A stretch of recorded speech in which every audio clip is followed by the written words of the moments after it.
tax proposals, I don't see changes in the corporate tax rates or the kinds of proposals you're referring to that would cause the repatriation, bringing back of money that's stranded overseas. I happen to support that. I happen to support that in a way that will actually work to our benefit. But when I look at what you have proposed, you have what is called now the Trump loophole, because it would so advantage you and the business you do. You've proposed an approach that has a $4 billion tax benefit for your family. And when you look at what you are proposing, it is, as I said, trumped up trickle down. Trickle down did not work. It got us into the mess we were in 2008 and 9. Slashing taxes on the wealthy hasn't worked. And a lot of really smart, wealthy people know that. And they are saying, hey, we need to do more to make the contributions we should be making to rebuild the middle class. I don't think top-down works in America. I think building the middle class, investing in the middle class, making college debt-free so more young people can get their education, helping people refinance their debt from college at a lower rate. Those are the kinds of things that will really boost the economy. Broad-based, inclusive growth is what we need in America, not more advantages for people at the very top. Mr. Trump, typical politician, all talk, no action, sounds good, doesn't work, never going to happen.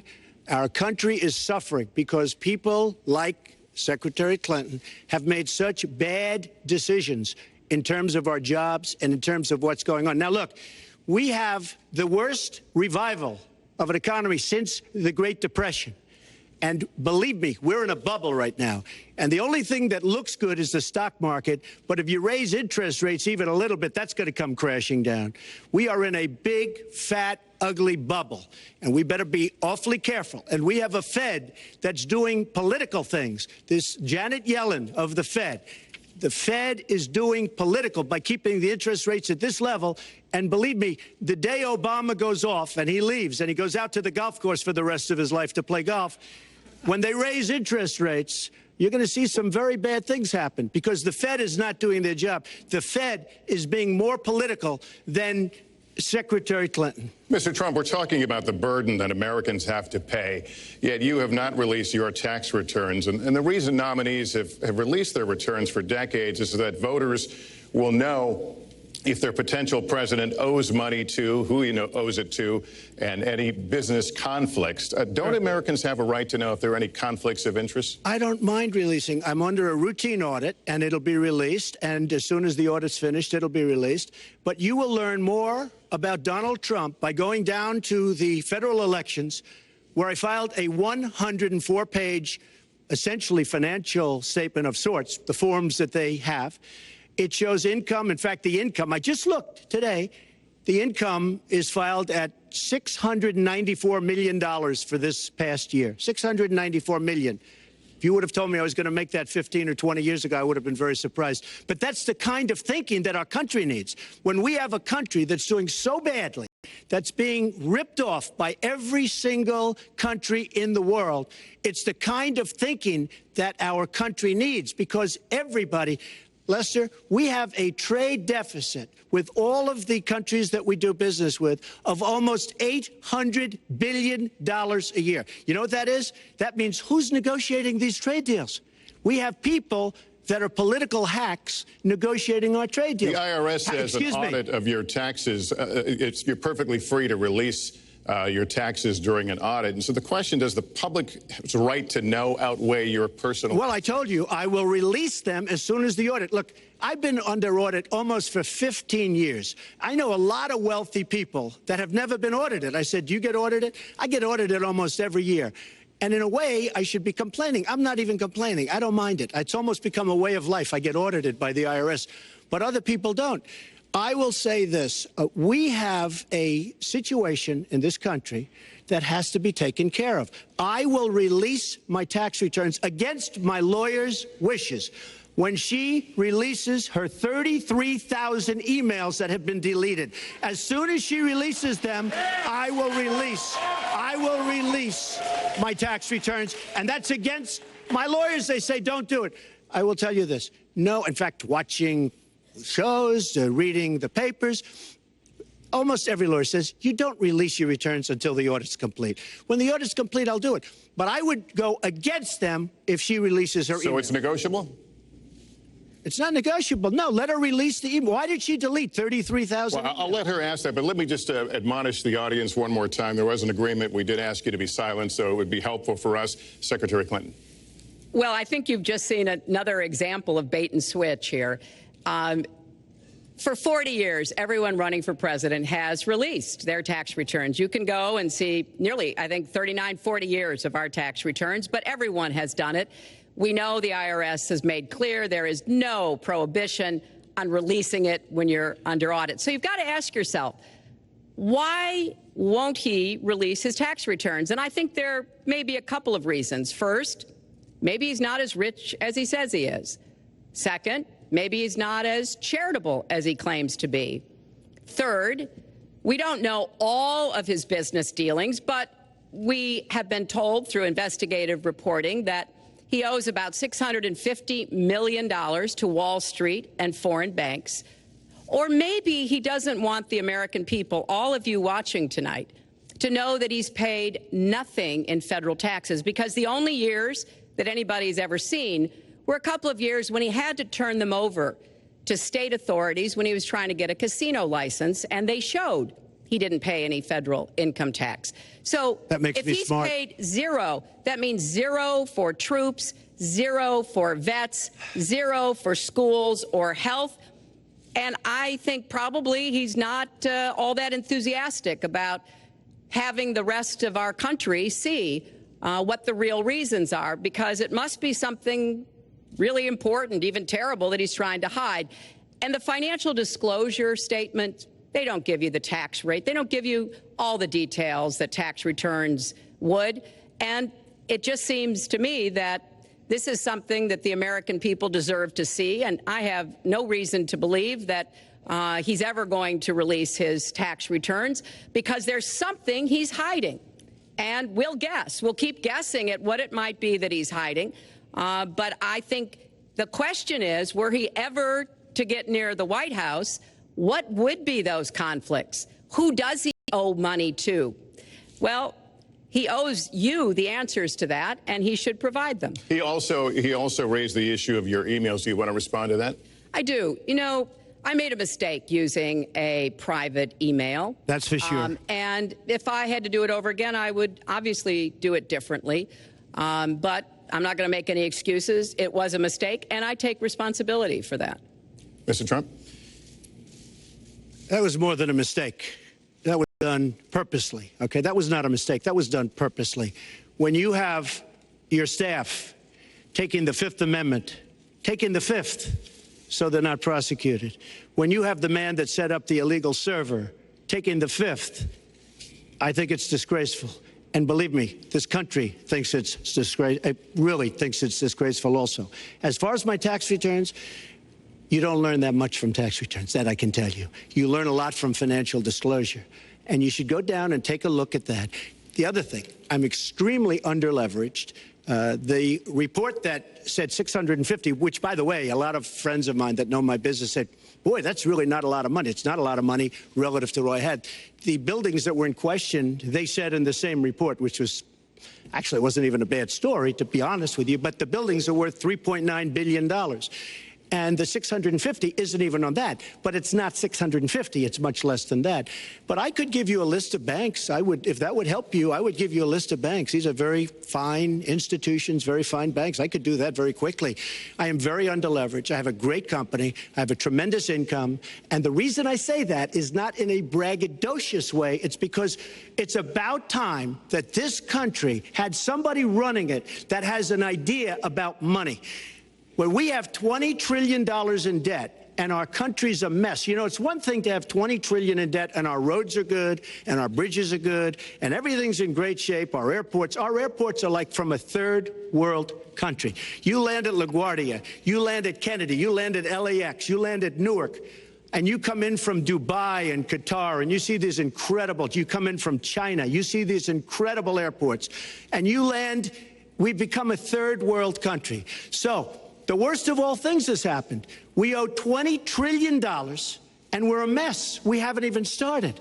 And we've spent $6 trillion in the Middle East, according to a report that I just saw, whether it's 6 or 5, but it looks like it's 6. $6 trillion in the Middle East. We could have rebuilt our country twice, and it's really a shame. And it's politicians like Secretary Clinton that have caused this problem. Our country has tremendous problems. We're a debtor nation, we're a serious debtor nation, and we have a country that needs new roads, new tunnels, new bridges, new airports, new schools, new hospitals. And we don't have the money because it's been squandered on so many of your ideas. Let you and respond, maybe and we'll move to our because next. you haven't paid any federal income tax for a lot of years. And the other thing I think is important. It would be squandered too, believe me. If your main claim to be president of the United States is your business, then I think we should talk about that. You know, your campaign manager said that you built a lot of businesses on the back of little guys. And indeed, I have met a lot of the people who were stiffed by you and your businesses, Donald.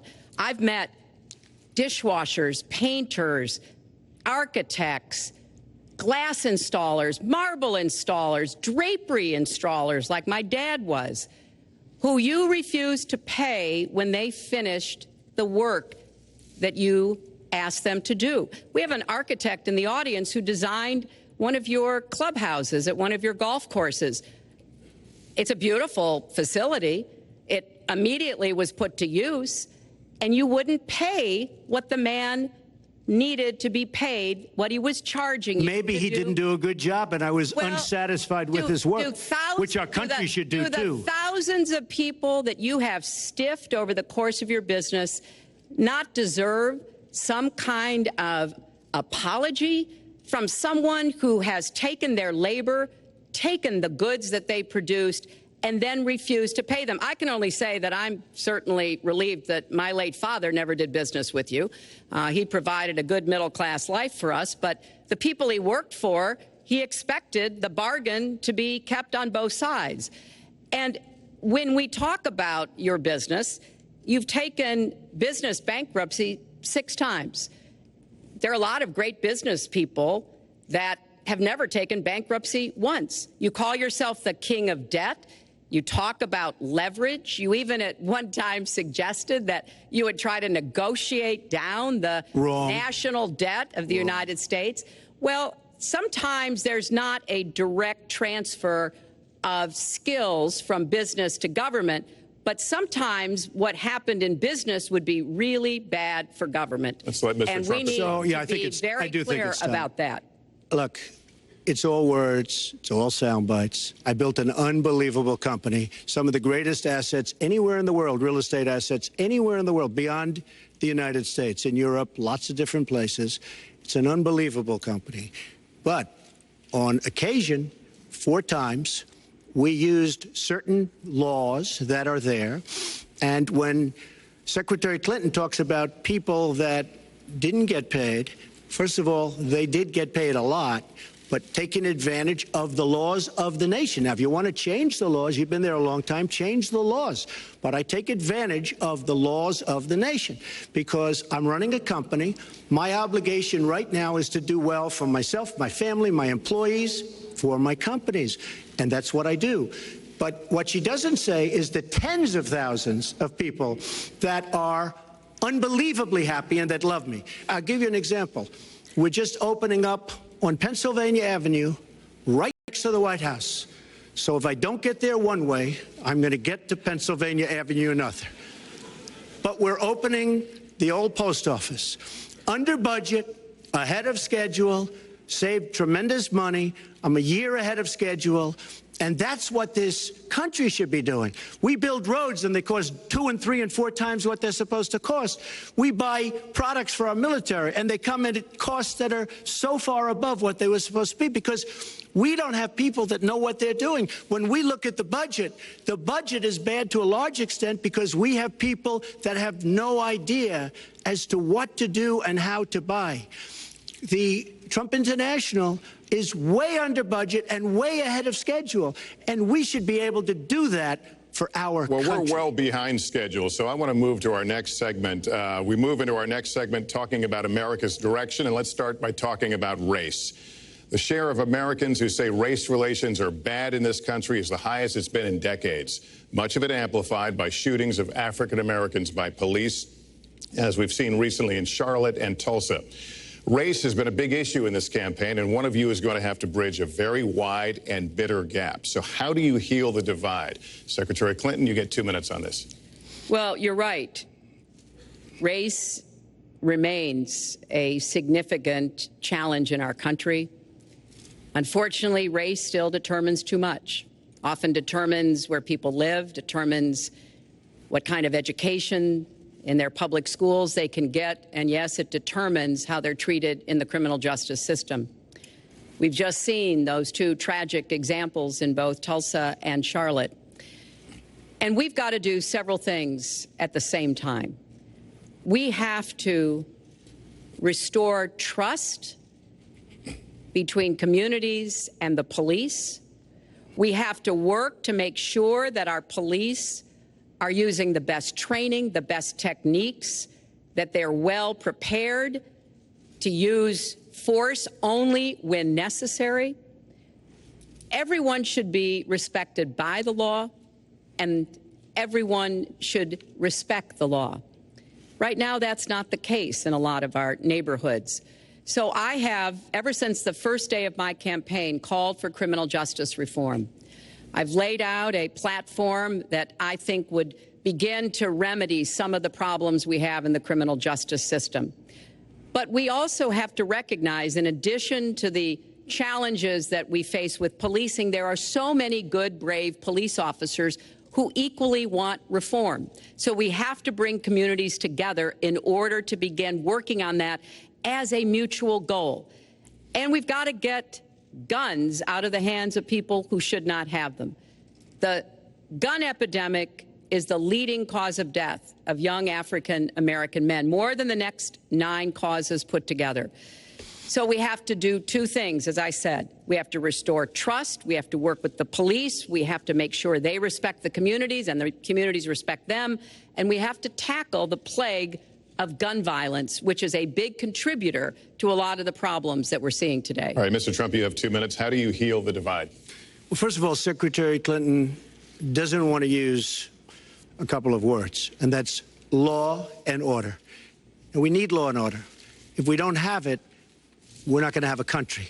And when I look at what's going on in Charlotte, a city I love, a city where I have investments, when I look at what's going on throughout various parts of our country, whether it's, I can just keep naming them all day long.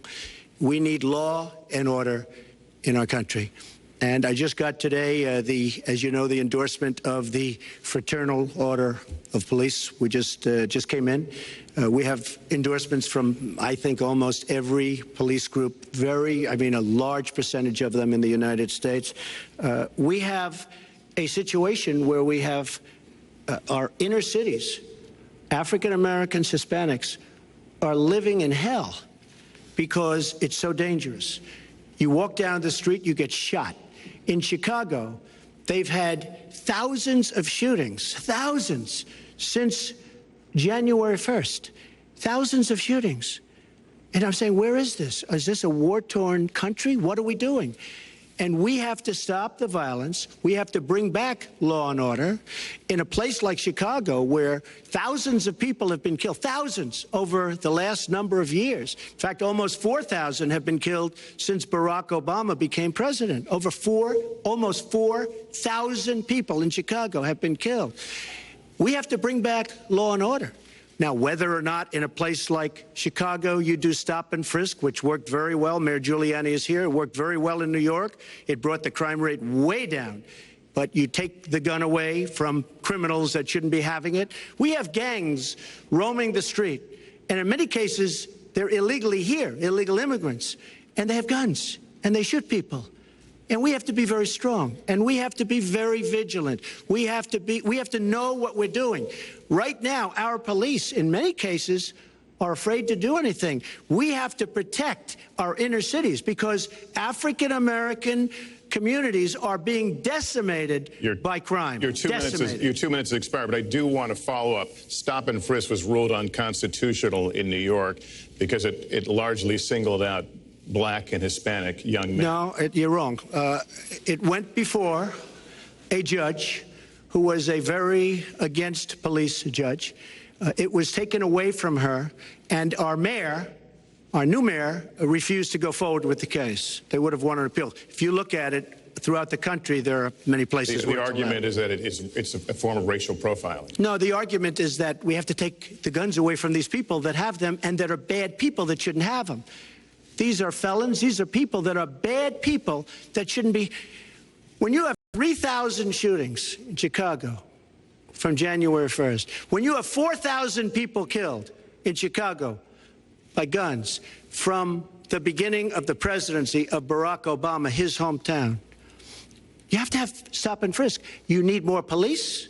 You need a better community relation. You don't have good community relations in Chicago. It's terrible. I have property there. It's terrible what's going on in Chicago. But when you look, Chicago's not the only. You go to Ferguson, you go to so many different places. You need better relationships. I agree with Secretary Clinton on this. You need better relationships between the communities and the police, because in some cases it's not good. But you look at Dallas, where the relationships were really studied. The relationships were really a beautiful thing. And then 5 police officers were killed one night very violently. So there's some bad things going on, some really bad things. Secretary Clinton, but we need, Lester, we need law and order. And we need law and order in the inner cities, because the people that are most affected by what's happening are African-American and Hispanic people. And it's very unfair to them what our politicians are allowing to happen. Secretary Clinton.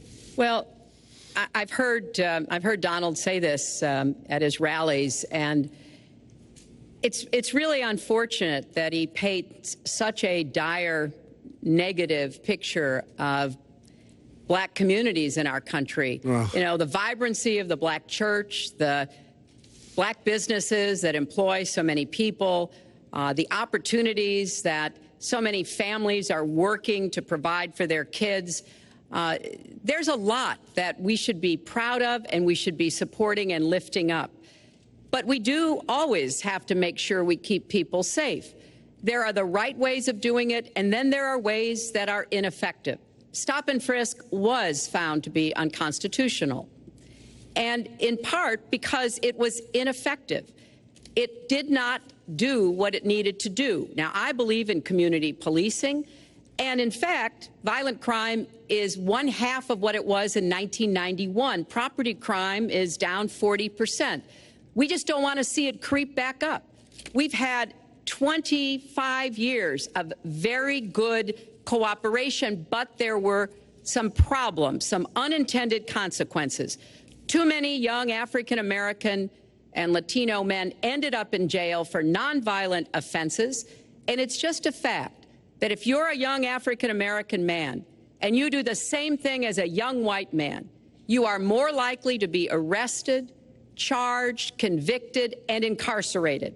So we've got to address the systemic racism in our criminal justice system. We cannot just say law and order. We have to say we have to come forward with a plan that is going to divert people from the criminal justice system, deal with mandatory minimum sentences, which have put too many people away for too long for doing too little. We need to have more second chance programs. I'm glad that we're ending private prisons in the federal system. I want to see them ended in the state system. You shouldn't have a profit motivation to fill prison cells with young Americans. So there are some positive ways we can work on this. And I believe strongly that common sense gun safety measures would assist us right now. And this is something Donald has supported along with the gun lobby. Right now, we've got too many military-style weapons on the streets. In a lot of places, our police are outgunned. We need comprehensive background checks, and we need to keep guns out of the hands of those who will do harm. And we finally need to pass a prohibition on anyone who's on the terrorist watch list from being able to buy a gun in our country. If you're too dangerous to fly, you are too dangerous to buy a gun. So there are things we can do, and we ought to do it in a bipartisan way. Secretary Clinton, last week you said we've got to do everything possible to improve policing, to go right at implicit bias. Do you believe that police are implicitly biased against black people? Lester, I think implicit bias is a problem for everyone, not just police. I think, unfortunately, too many of us in our great country jump to conclusions about each other. And therefore, I think we need all of us to be asking hard questions about, why am I feeling this way? But when it comes to policing, since it can have literally fatal consequences, I have said in my first budget we would put money into that budget to help us deal with implicit bias by retraining a lot of our police officers. I met with a group of very distinguished, experienced police chiefs a few weeks ago. They admit it's an issue. They've got a lot of concerns. Mental health is one of the biggest concerns because now police are having to handle a lot of really difficult mental health problems on the street. They want support. They want more training. They want more assistance. And I think the federal government could be in a position where we would offer and provide that. I'd like to respond. Please. First of all, I agree, and a lot of people, even within my own party, want to give certain rights to people on watch lists and no-fly lists. I agree with you. When a person is on a watch list or a no-fly list, and I have the endorsement of the NRA, which I'm very proud of. These are very, very good people, and they're protecting the Second Amendment. But I think we have to look very strongly at no-fly lists and watch lists. And when people are on there, even if they shouldn't be on there, we'll help them. We'll help them legally. We'll help them get off. But I tend to agree with that quite strongly. I do want to bring up the fact that you were the one that brought up the word super predator about young black youth. And that's a term that I think was it's been horribly met, as you know. I think you've apologized for it. But I think it was a terrible thing to say. And when it comes to stop and frisk, you're talking about taking guns away. Well, I'm talking about taking guns away from gangs and people that use them. And I really don't think you disagree with me on this, if you want to know the truth. I think maybe there's a political reason why you can't say it, but I really don't believe. In New York City, stop and frisk, we had 2,200 murders, and stop and frisk brought it down to 500 murders. 500 murders is a lot of murders. Hard to believe. 500 is like supposed to be good. But we went from 2,200 to 500, and it was continued on by Mayor Bloomberg, and it was terminated by current mayor. But stop and frisk had a tremendous impact on the safety of New York City, tremendous beyond belief. So when you say it has no impact, it really did. It had a very, very big impact. Well, it's also fair to say, if we're going to talk about mayors, that under the current mayor, crime has continued to drop, including murders. So there is... You're wrong. No, I'm not. Murders are up. All right, you check. New York has done an excellent job, and I give credit. I give credit across the board, going back to mayors, to police chiefs, because it has worked, and other communities need to come together to do what will work as well. Look, one murder is too many, but it is important that we learn about what has been effective and not go to things that sound good that really did not have the kind of impact that we would want. Who disagrees with keeping neighborhoods safe? But let's also add, no one should disagree about respecting the rights of young men who live in those neighborhoods. And so we need to do a better job of working again with the communities, faith communities, business communities, as well as the police, to try to deal with this problem. This conversation is about race, and so, Mr. Trump, I have to ask you. But I'd like to just respond, if I might. Please, 20 seconds. I'd just like to respond. Please respond, then I've got to follow up. Look, the African-American community has been let down by our politicians. They talk good around election time, like right now. And after the election, they said, see you later. I'll see you in 4 years. The African-American community, look, the community within the inner cities has been so badly treated. They've been abused and used in order to get votes by Democrat politicians, because that's what it is. They've controlled these communities for up to 100 years. Mr. Trump, let me... Unbroken. And I will tell you, you look at the inner cities, and I just left Detroit, and I just left Philadelphia, and I just, you know, you've seen me. I've been all over the place. You decided to stay home, and that's okay. But I will tell you, I've been all over, and I've met some of the greatest people I'll ever meet within these communities, and they are very, very upset with what their politicians have told them and what their politicians have done. Mr. Trump, I think Donald just criticized me for preparing for this debate. And yes, I did. And you know what else I prepared for? I prepared to be president. And I think that's a good thing. Mr. Trump, for 5 years, you perpetuated a false claim that the nation's first black president was not a natural-born citizen. You questioned his legitimacy. In the last couple of weeks, you acknowledged what most Americans have accepted for years. The president was born in the United States. Can you tell us what took you so long? I'll tell you just very simple to say. Sidney Blumenthal works for the campaign and very close friend of Secretary Clinton. And her campaign manager, Patty Doyle, went to, during the campaign, her campaign against